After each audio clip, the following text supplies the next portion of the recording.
The infamous and famous Clem Burke, world-class extraordinaire drummer. Oh, thank you. World-class. They already know all that. That's why they're here. Oh! We usually do at least 90 minutes when we do our own show, but being that we're special guests with Phil Collins, we're just doing a shorter set. Just today we announced a Blondie tour that we're doing in the UK, about 6 or 7 dates. It's actually just the beginning of this whole run. Let's get to the drummer. Let's get to the reality of what it means to be in a band and the physicality of that and the endurance that's involved. The one and only Clem Burke on drums.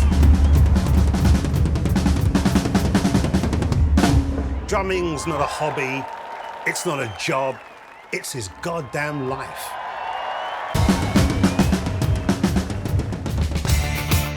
You wouldn't have The Who without Keith Moon, and I don't think you'd have Blondie without Clem. His beats drove Blondie. A band is only as good as their drummer. He's always been a really great showman. Clem's in the Rock and Roll Hall of Fame, and he works harder than anyone I've ever seen. Clem Burke is my favorite drummer. He makes drumming look cool.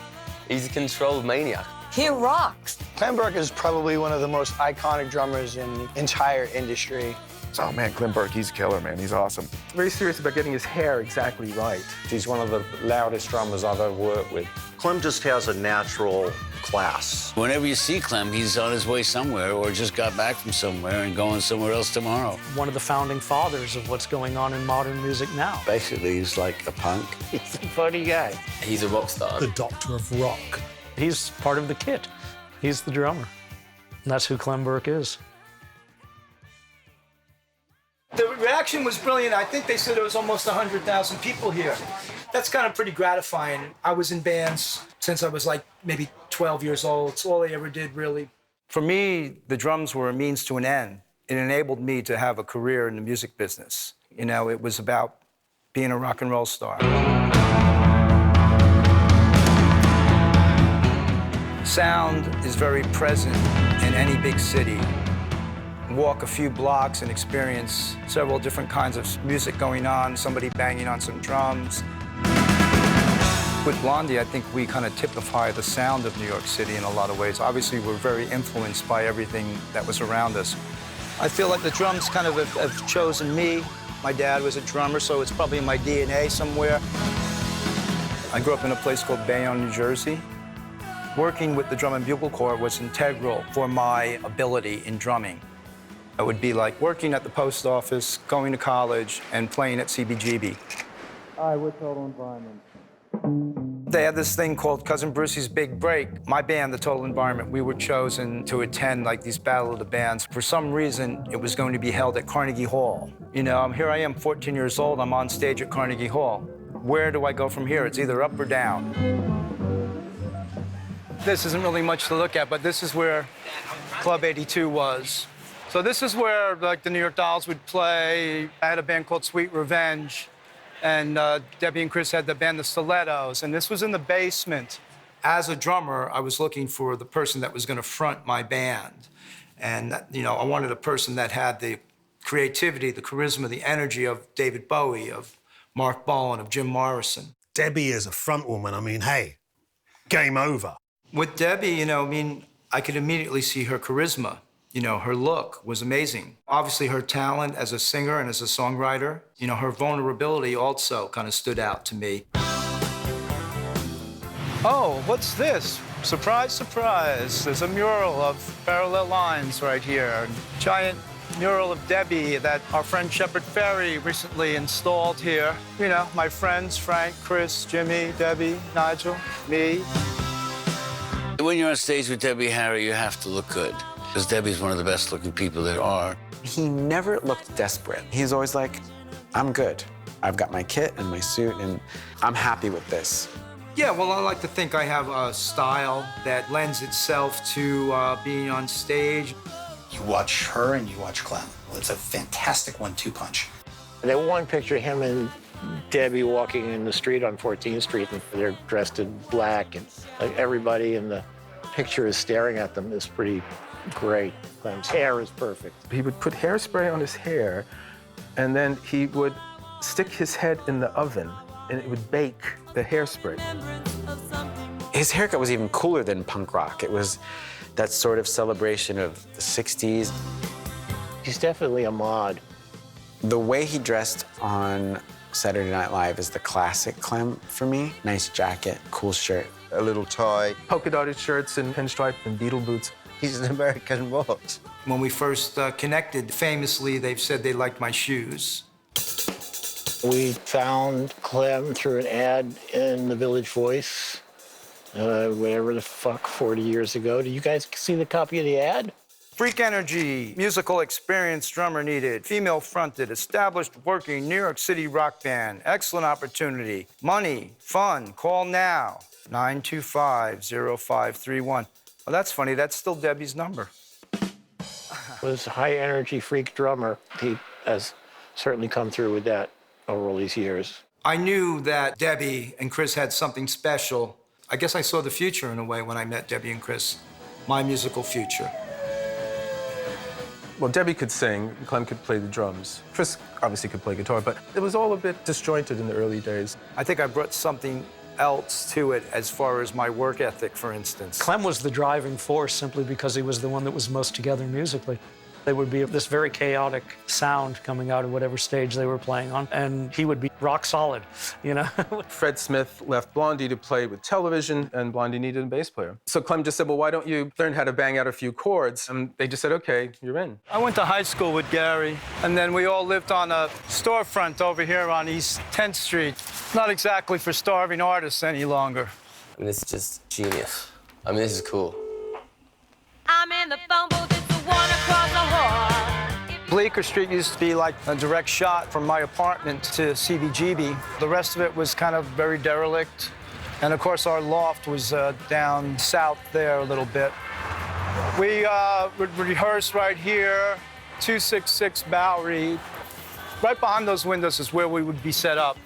It was kind of like the Blondie headquarters, and when you see a Blank Generation film, when we're like running around on the roof and all, it all takes place over here.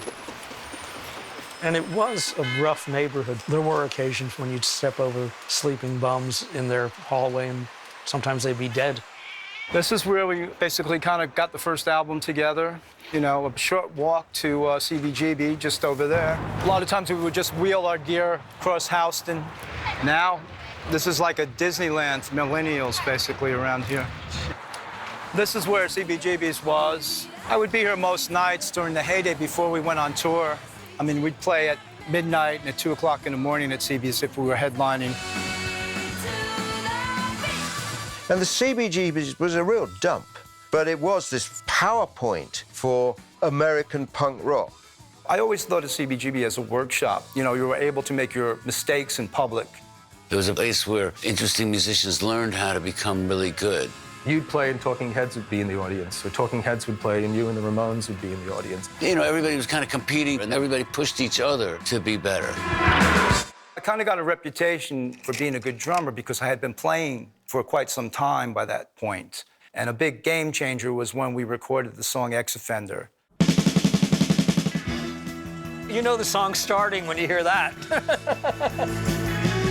I wrote the music and the lyrics of the chorus. Originally, it was called Sex Offender. It was all like performance art. And so it was recorded very, very simply, but it was always done with an attempt to get a big open sound, because that's what Clem wanted. We'd raise the mics a lot higher because it was in a big, huge room. And so he had a lot more space for the tom sounds and all of that. It wasn't the sound of Blondie live. It was the sound of Blondie making a record and showing what we could do in the studio. With Blondie, there was a lot of room for the drummer to kind of improvise and to kind of create almost arrangements within the context of the songs. If you analyze what makes those songs great, you'd have to look at Clem's contribution to the whole thing. He has a very, very clear idea of what he'd like something to sound like. We were kind of trying to replicate the sound of a Phil Spector record. And I was really proud of that record. And all of a sudden, we're like, you know, in Hollywood, and we were doing photo sessions up in the hills. The Blondie record sounded great on the radio. You could dance to Blondie tune. So I got their first single, Ex Offender, and I used to play both sides constantly on my show, called Rodney on the Rock. Well, he's the most fantastic drummer ever. I mean, you put him in the same category as Keith Moon. The drumming that's all over it, it's very distinctive. And that became a big hit in the UK.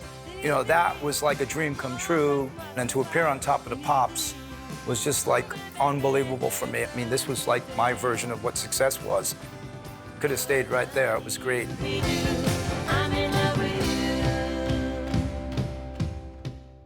Part of the secret of Blondie's success was they didn't stand still. Heart of Glass, where he's playing a disco beat to a rock and roll song. It's timeless. You put it on today, it's still going to have everybody moving and grooving. The little hi-hat shuffle and all that makes those songs. Everyone starts dancing, and that's a drummer able to lay it down. One of the greatest disco records ever made. Even with the drum machine that starts it, Clem still put his signature on it. I was able to do a lot of classic Clem Burke drum fills in the longer version of the song. He drives the feel of the record. It was our experiment with electronic music and dance music. And it was our first #1 in the States. The idea of making it in New York was like really important. And they did. They became sort of the biggest thing worldwide. They were loved by everybody, including myself. Between the late 70s and the early 80s, the world was their oyster. I think Blondie started to fall apart as soon as we got successful. They were huge. Parallel Lines sold 20 million copies. We went through a period between 1980 and 1982 with Blondie that we never did any live performance, which is like ridiculous.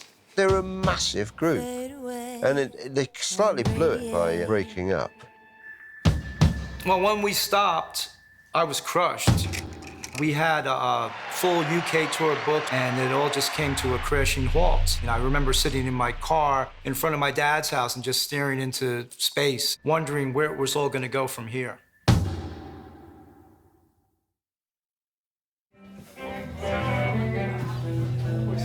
You know, I think Joe Strummer mentioned that the drummer is the foundation that the music is built on. Certainly, Clem is a solid foundation. When, you know, Blondie was on a break or when they take time off between tours, Clem doesn't take a break.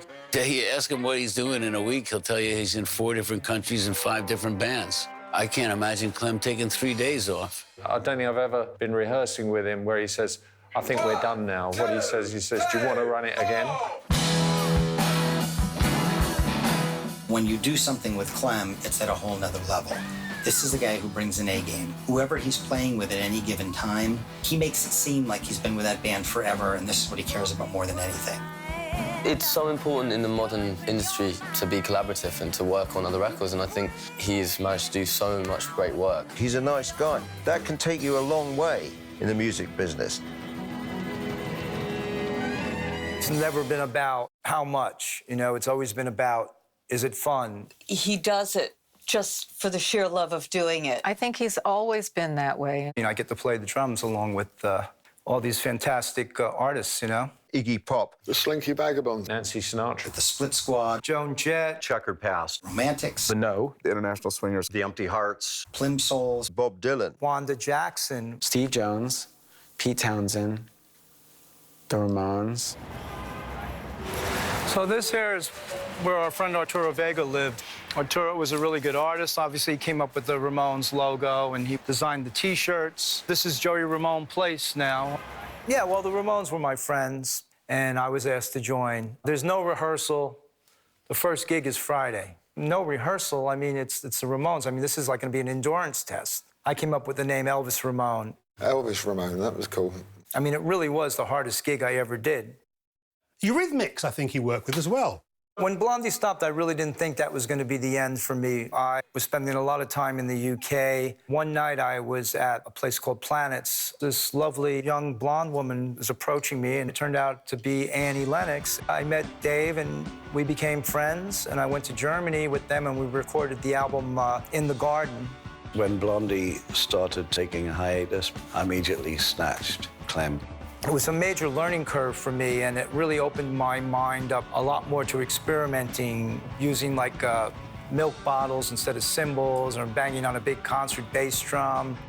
She's a world-class singer. Dave Stewart's a world-class musician. Clem went in and elevated the whole thing.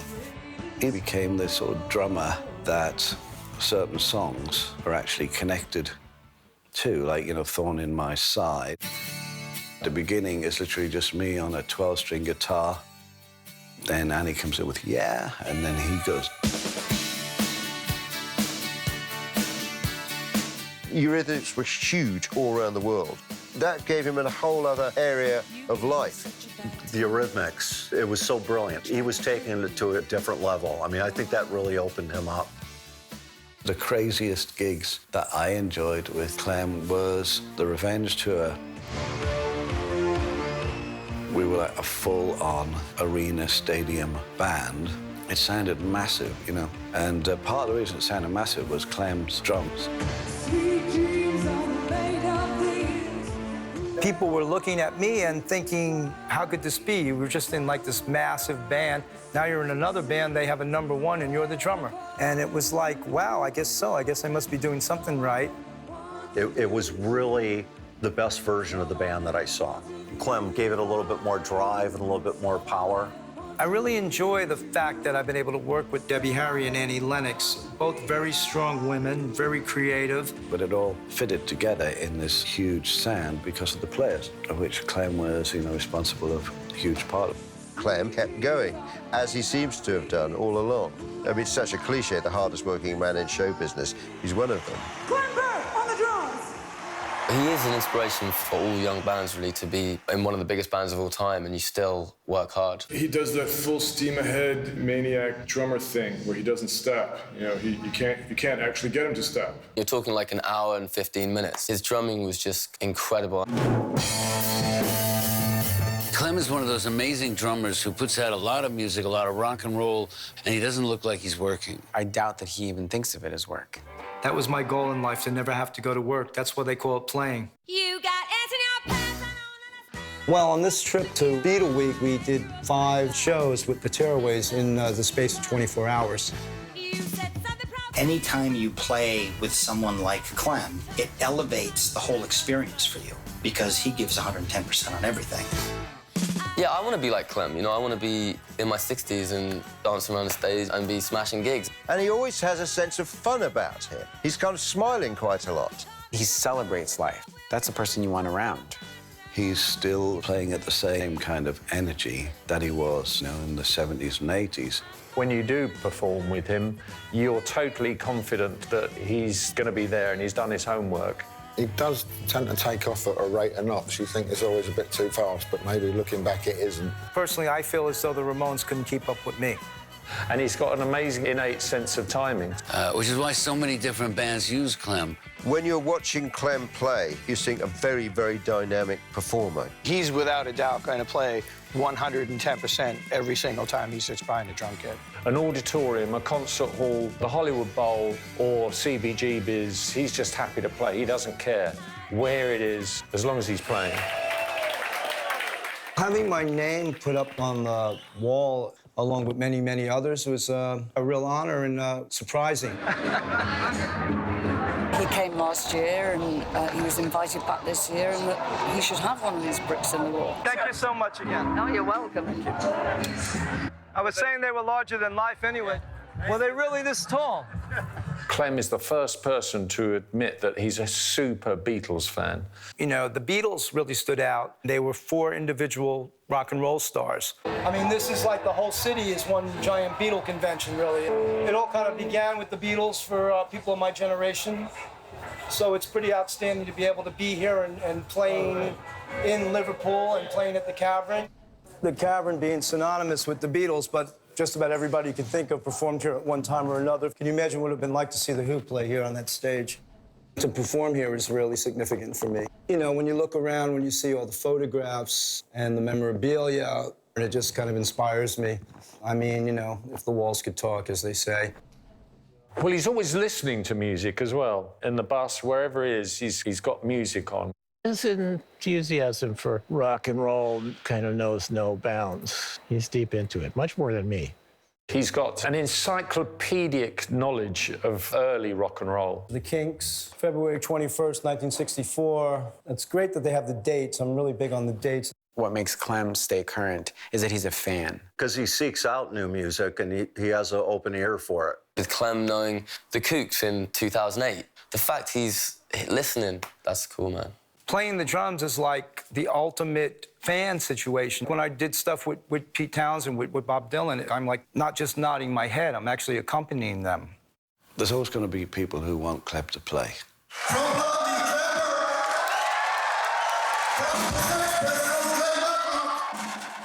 The International Swingers guys was, all dudes from different bands. Yeah, we did some of it at the Foo Fighters studio out in the valley.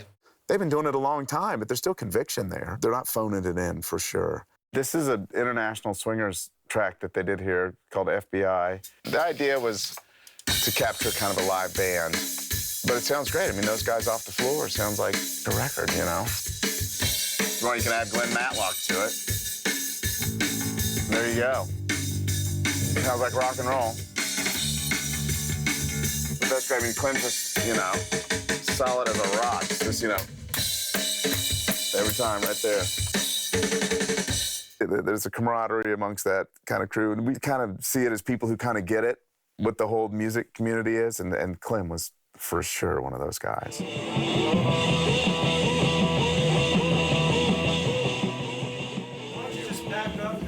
Clem really is a person who doesn't understand it when people don't want to just play. People are arguing or talking about this and that or whatever.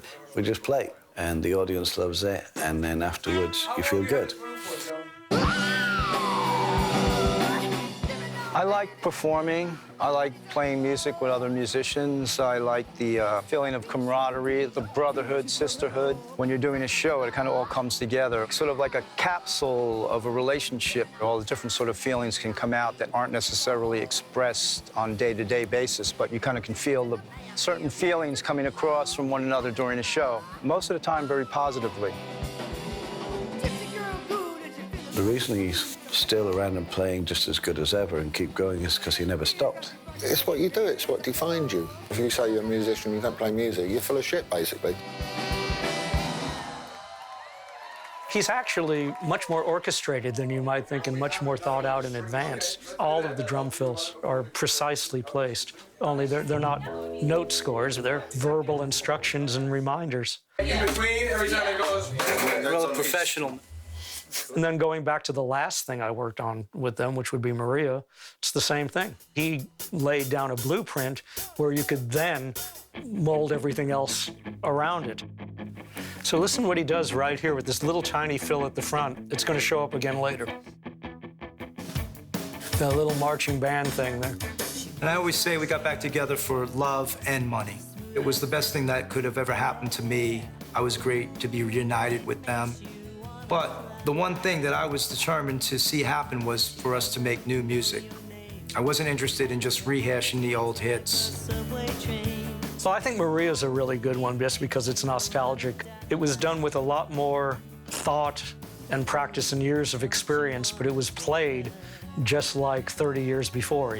The chemistry of the band is in full force. A lot of things have been happening that kind of very reminiscent of what happened back when we first started. Being inducted into the Rock and Roll Hall of Fame was a massive honor for me.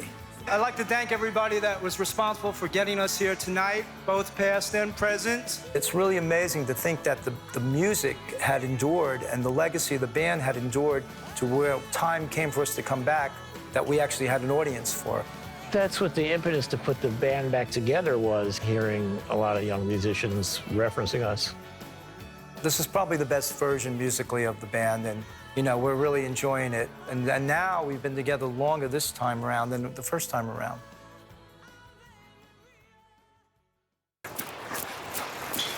You're getting your workout with that camera, huh? I love playing the drums. It's the heartbeat of the music.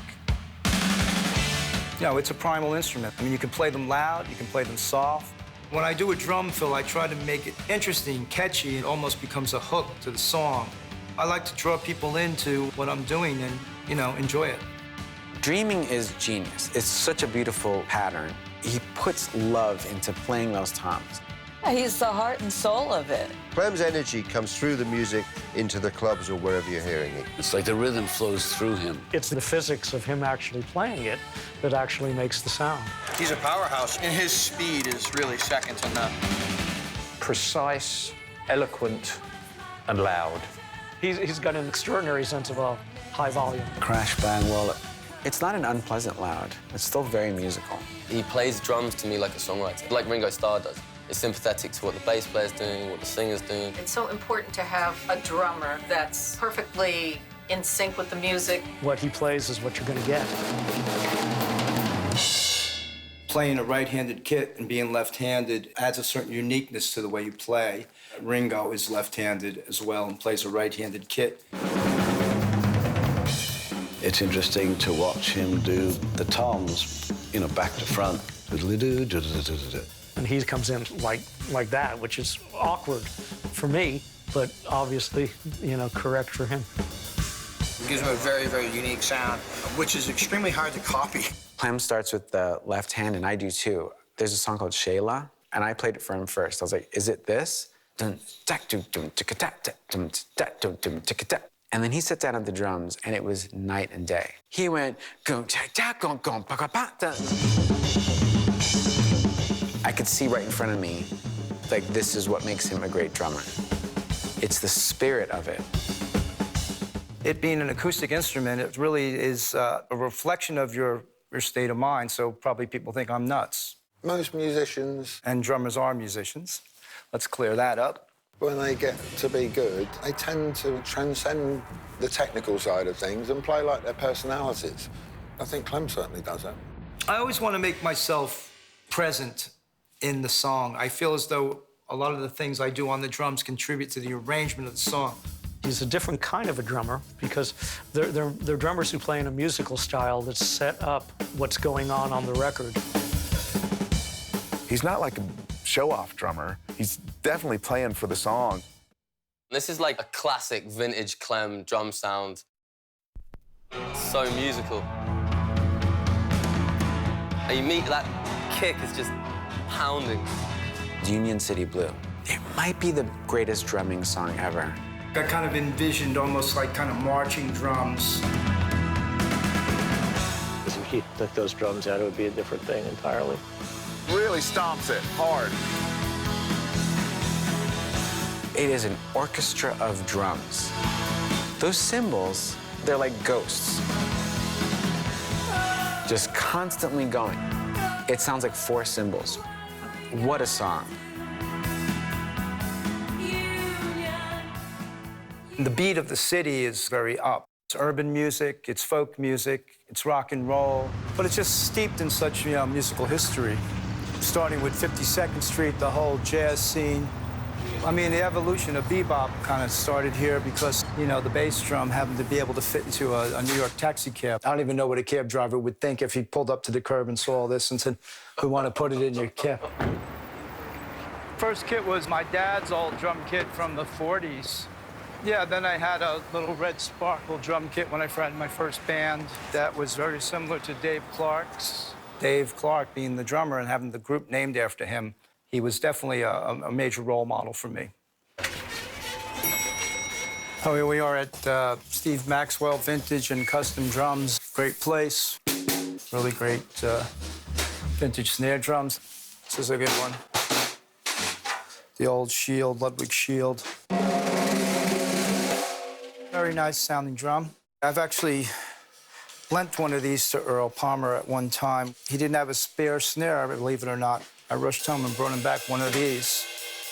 And Earl played into his 80s. He kind of taught me what it's about to be a gentleman and to have some elegance and some style, He was like one of the architects of rock and roll. He was there at the beginning. Definitely one of my favorites.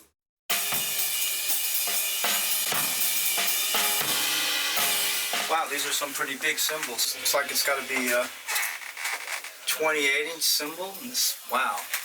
Keith Moon and Clem would have a really good idea of how to use cymbals, that was beyond just a crash.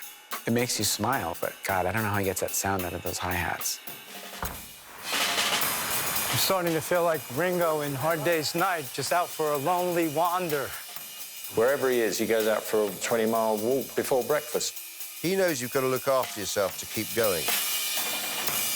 Have you seen Sam today at all? No. It's almost a responsibility to feel healthy and to feel fit and to think positive when you're going to endeavor to be on a stage. When you're watching Clem play, You know, you're seeing a very, very dynamic performer. I mean, he will leap over his drum kit at times during the set. There's a picture of me that my friend Robert Matthew took of me flying over the drums. It was very unique because I was shooting above the audience, you know, that spontaneous moment. I was flattered that Clem asked me to do the album cover for The Empty Hearts, really one of the ultimate compliments. There was a drummer in New York in the 60s called Pino Donnelly, and he used to flip the drumsticks. Clem kind of borrowed that drum pyrotechnics live. It's solid, it's powerful, but it's all there for a reason. Even when he drops the damn stick.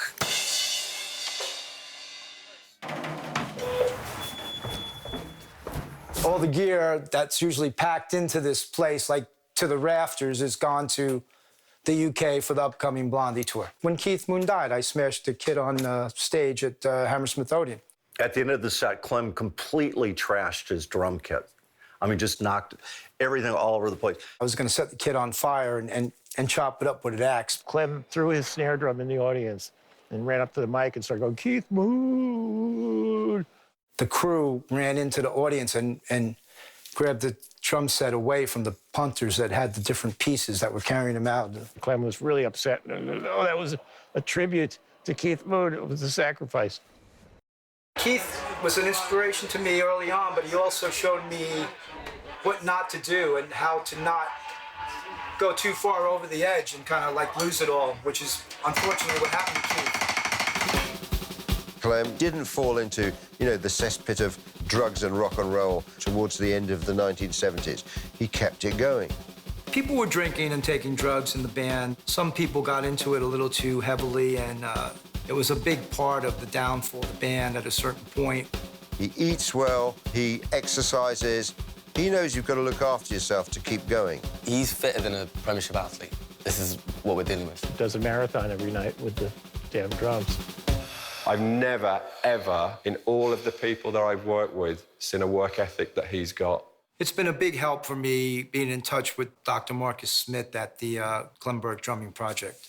Clem is the figurehead of the project, but from day one, we've always said the project is bigger than just one individual. Clem is a great case study for us to track around the world. It's about trying to educate. It's about trying to empower people to become better at what they do. For the award of Doctor of Music honoris causa on Mr. Clem Burke. Clem's a Doctor of Rock, don't you know? I've seen him in his gowns. I can't remember if he had a mortarboard on, but he should have. Actually, they could make a mortarboard out of a snare drum skin or something like that just for him. The Clem Burke Drumming Project kind of shows a very positive spin on what it means to be a musician. We've been on a journey together. Clem appreciates my role as a scientist, and I really understand this guy as a performer. Millions has been spent on sport about how do we maximise performance. So why don't we begin to apply that model to the elite musician? You're taking sports medicine, music and neuroscience, which I do, and bringing those three together in a very unusual cocktail. The creative world of music, the scientific world of physiology are slammed together, and that's what the Clem Burke Drumming Project is all about. A drum set is a prime example of how the body and mind are in sync when things are going right. That was my fill. I like to play the drums because it just relieves stress for me and it just takes my mind off lots of things. My son Alfie, he just adores drumming. Having him engage with this process just motivates me even more to do this work. What kind of groove do you want to do now?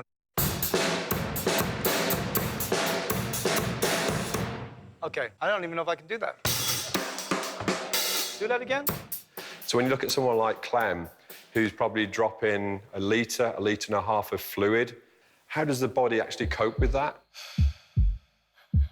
Now it's kind of moving away from the physicality more into like what's going on inside the brain.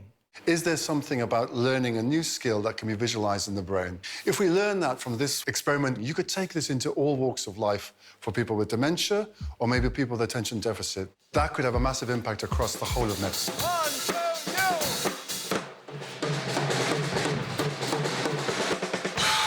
That was good. All right. He must have a great constitution because he's just like this incredible machine that just keeps going. This device is going to allow us to quantify some of the energy output that Clem's about to demonstrate in a drumming test to exhaustion. He'll be playing along to a click track that will speed up every 3 minutes. 3, and as it gets faster, 2, you'll have to play quicker. 1, go. He'll play through passion. He'll play through aggression. His muscles will start to cry out for more oxygen. We're going to keep on making that pain last a little bit longer. We're going to turn it up a bit more. And it'll end when he collapses on the kit.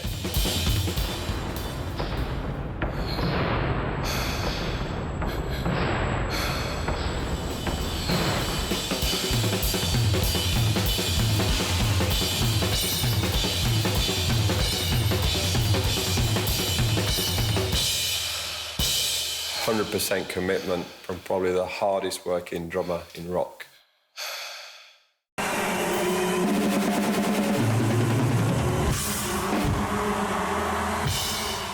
I love being on stage.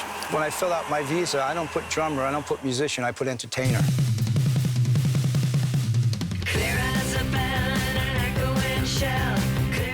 Well, when we did the Pollinator record, it's going to be a return back to more of the original sound of Blondie. Chris, in pre-production, suggested I do a little drum fill to start off the album. It's the first thing people are going to hear is the sound of my drums. They are still relevant. You know, my friends, everyone, we're still playing Pollinator and going, like, what's Blondie up to? At the time when we first formed, we'd have never have expected for the band to last this long, to endure. A band is only as good as their drummer. I think that's why Pollinator is still a great record. You know, the power behind the band is still there. If it wasn't for him, maybe Blondie wouldn't still be happening now. I think he had a lot of energy and a lot of chemistry that made those guys want to do that stuff. We're in Brixton Academy. We played a sold-out show last night, and there's another sold-out show tonight. First and foremost, he's an Anglophile. He loves the UK. So when he's in the UK, he just has a great time. After the British bands started coming over in the 60s, I mean, I would lay in my bed at night, especially on a rainy, cold night in the wintertime, and kind of fantasize that, you know, that England was outside my window. It's always good to be here. How much is that, man?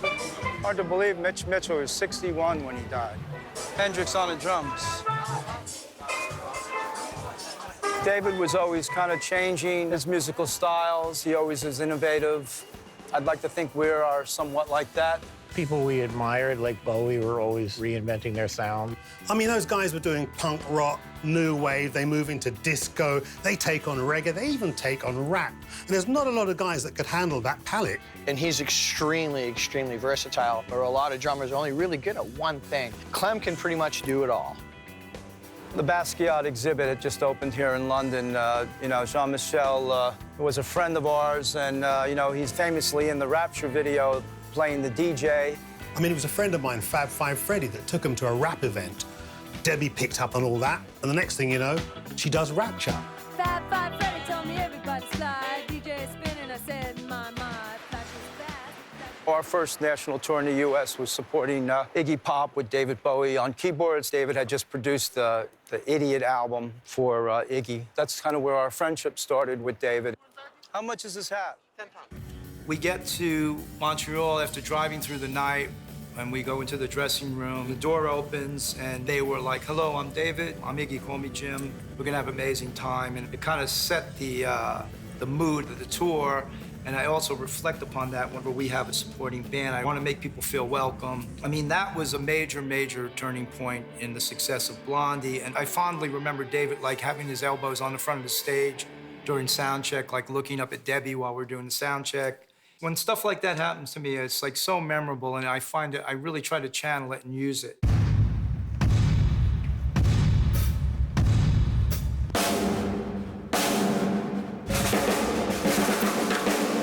When you have someone as pretty and as gorgeous as Debbie Harry in front of you, you better have an amazing looking drum set. That's all I can say.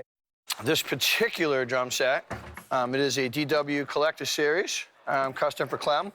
Yeah, I mean, this is my basic kit. that I use, 14 by 10, 24-inch bass drum, 16 by 16, 18 by 16 floor toms. This is a Ludwig Black beauty snare. She is a beauty, no doubt.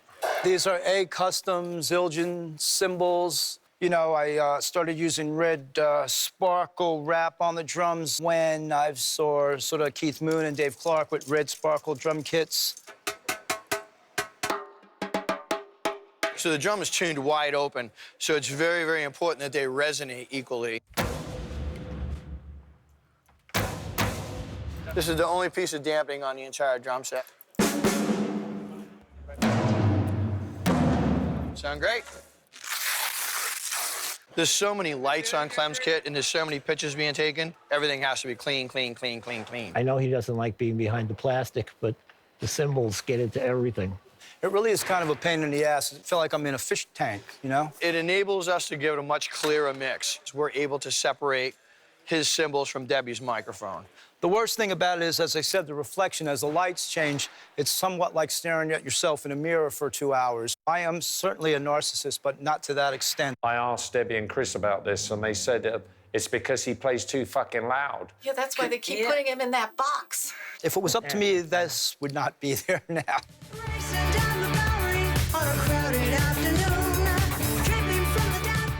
What's always great about Blondie playing in the UK is the reception that we get.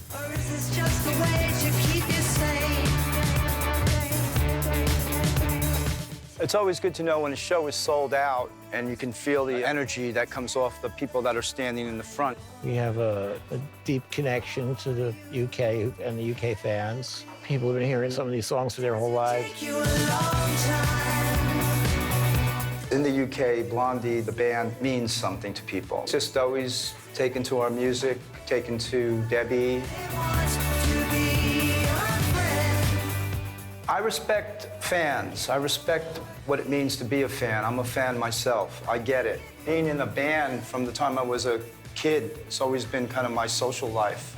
And I actually get a lot of inspiration from it. Mingling with people at shows, that was a sort of punk prerequisite. You know, the Clash would always have, you know, hundreds of people backstage. He's into hanging out with people and talking. He's not hiding in his hotel. And he'll want to go for beer with you, and he'll take time to listen about your band, about what you're doing. Steve, my mate Steve English here. Some people might say, well, how could they go to so many shows, or how could they keep asking for things to be signed? Or, I mean, it's all about being a fan. It's where it all begins. Where are you from? Belgium. Oh, wow. What's your name? Michelle. Michelle. Seems to have time for anybody. He really is Mr. Nice. Everybody loves Clem. If you go to see Clem before a big show, he's got a little shrine set up, and he's actually got on the table, like a little altar, Keith Moon's boots with moons and stars on them, you know, from the 70s. This is my little kind of private sanctuary here in the, you know, in the room. I have various things. I just picked this up today. It's a picture of Keith in his prime. This Abbey Road picture disc is kind of cool. It's great. When we were recording there, we had the Beatles recording book, and you could see Lennon at the piano, and he had like a cigarette burn. Marks were still on the piano from the piano that he was playing. They were all just kind of inspiring, you know, inspiring stuff.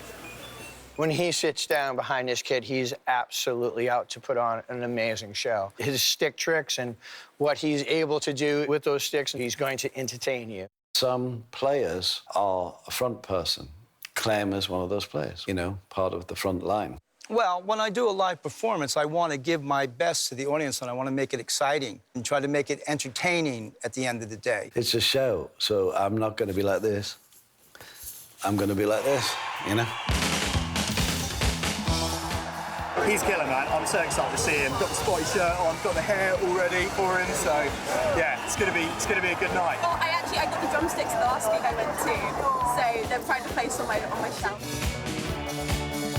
I mean, I've worked with some really great drummers, and he is without a doubt a cut above, you know, all of them. I think people will always be rediscovering Blondie and Clem's work, because I did. The drum beat is timeless. So yeah, Clem Burke is the man when it comes to that, I would say. He always looks a lot younger than I think he actually is.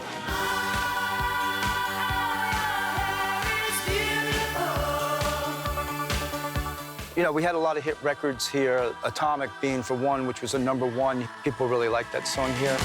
Atomic. It's a little bit of bittersweet. It's the last night. Getting ready to go on, just starting to go through my warm-up exercises, get the wrists going, get the blood moving. Got to get the hair glued on. Ready to go now. Let's do it.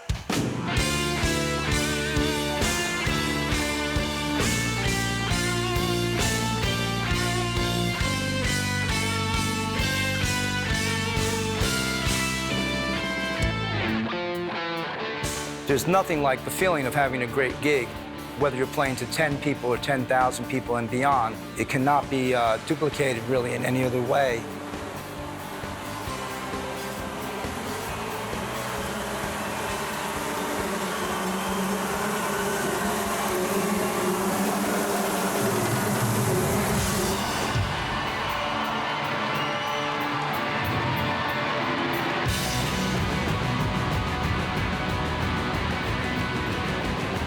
But I think I put a lot of passion into what I do. And I think that translates to the audience. And I think that was one of the factors that got me to where I am today, wherever that may be. One way or another, I'm gonna find you. I'm gonna get you one way or another. I'm gonna win you. I'll get you. And yeah, the lights are out. Our Father. Whatever's going on in your life, if you're a performer and you step on the stage, that sort of burden of life is lifted off of you. It's an incredible high, and it really takes the pain of life away. You become entranced in the moment. You become one with the real performance and with the audience and with the music.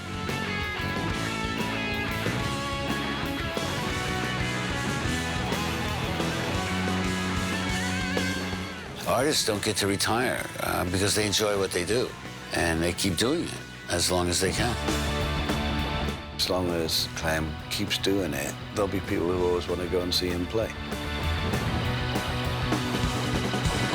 And I still can't believe he does it in the leather jacket. He's just the coolest. As long as he can lift the sticks, he'll be out there doing it, I suspect. Have drums will travel. That should be his card. You know, he's fucking brilliant. If anything, he resorted to the ending that just goes on a little bit too long.